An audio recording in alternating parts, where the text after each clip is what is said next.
اعوذ باللہ من الشیطان الرجیم بسم اللہ الرحمن الرحیم۔ پیارے بچوں، السلام علیکم ورحمۃ اللہ وبرکاتہ۔ کیسے ہیں آپ سب؟ میں امید کرتی ہوں آپ سب خیریت سے ہوں گے۔ میں آج آپ کے ساتھ ایس ایم کے پلیٹ فارم سے مس فریحہ منظور جو آپ کو اردو کا لیکچر ڈیلیور کروں گی۔ آج کا ہمارا جو لیکچر ہے وہ ہے اردو کا چیپٹر نمبر 1 حمد۔ جیسا کہ آپ سب جانتے ہیں کہ پریویس لیکچر میں ہم نے حمد کی ہاف تشریح کر لی ہے، لیکن آپ کی یاد دہانی کے لیے آج میں پریویس لیکچر کے کچھ مین پوائنٹس اگین ریپیٹ کروں گی۔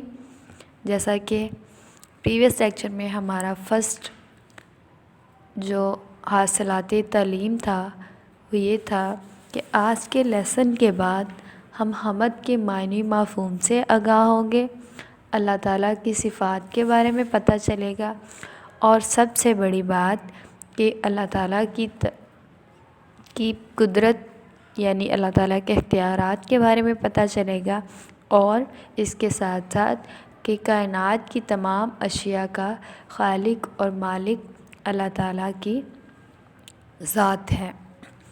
تو چلیے سب سے پہلے اپنے لیکچر کو ڈیلیور کرتے ہوئے میں اگین آپ کو حمد کے بارے میں بتاؤں گی۔ حمد کیا ہے؟ حمد ایک ایسی نظم ہے جس میں اللہ تعالیٰ کی تعریف بیان کی جاتی ہے۔ تو کچھ پریویس پوائنٹس میں آپ کے ساتھ شیئر کرتی ہوں تشریح کے حوالے سے، کہ لاسٹ ٹائم پہ جو ہم نے تشریح کی تھی، شاعر نے ان اشعار میں کیا بتایا تھا؟ شاعر نے بتایا تھا کہ اللہ تعالیٰ نے دنیا بنائی ہے، اس میں ہر طرف خوشنمائی ظاہر ہوتی ہے۔ جیسا کہ آپ سب جانتے ہیں کہ اللہ تعالیٰ خود خوبصورت ہیں اور وہ خوبصورتی کو پسند کرتے ہیں۔ اس کے علاوہ شاعر نے بتایا تھا کہ اللہ تعالیٰ نے دنیا میں جتنی بھی چیزیں پیدا کی ہیں، چاہے وہ چھوٹی ہیں چاہے وہ بڑی ہیں، سب کے سب ایک الگ الگ رنگ ڈھنگ روپ وغیرہ وغیرہ رکھتے ہیں۔ اس کے علاوہ شاعر نے بتایا تھا اللہ تعالیٰ نے جتنی بھی چیزیں بنائی ہیں ان سب کی ادا نرالی ہے۔ ان سب چیزوں میں اللہ تعالیٰ کی کوئی نہ کوئی حکمت ہے۔ کوئی بھی دنیا میں ایسی چیز نہیں ہے جس میں حکمت نظر نہ آتی ہو۔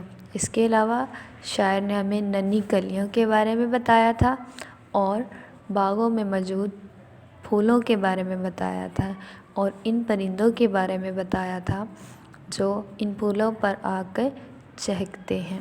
تو چلیے آج کے اب ہم اپنے لیکچر کی طرف چلتے ہیں۔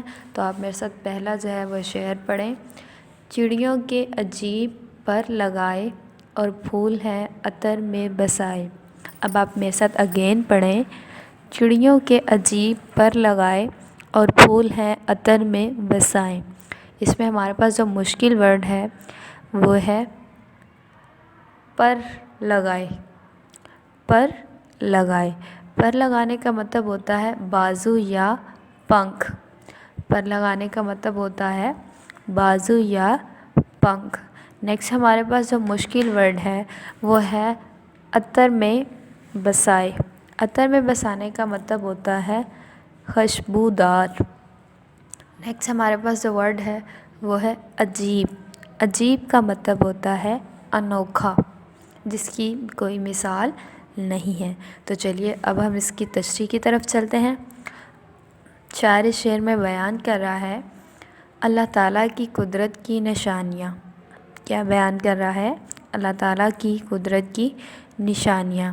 شاعر بیان کرتے ہوئے کہتا ہے اللہ تعالیٰ کی قدرت کی نشانیوں میں چڑیوں کے چھوٹے چھوٹے اور خوبصورت پر لگانا بھی شامل ہے، جو کہ نہ صرف چڑیوں کو اڑنے کا کام دیتے ہیں بلکہ ان کے بازو بھی ہیں۔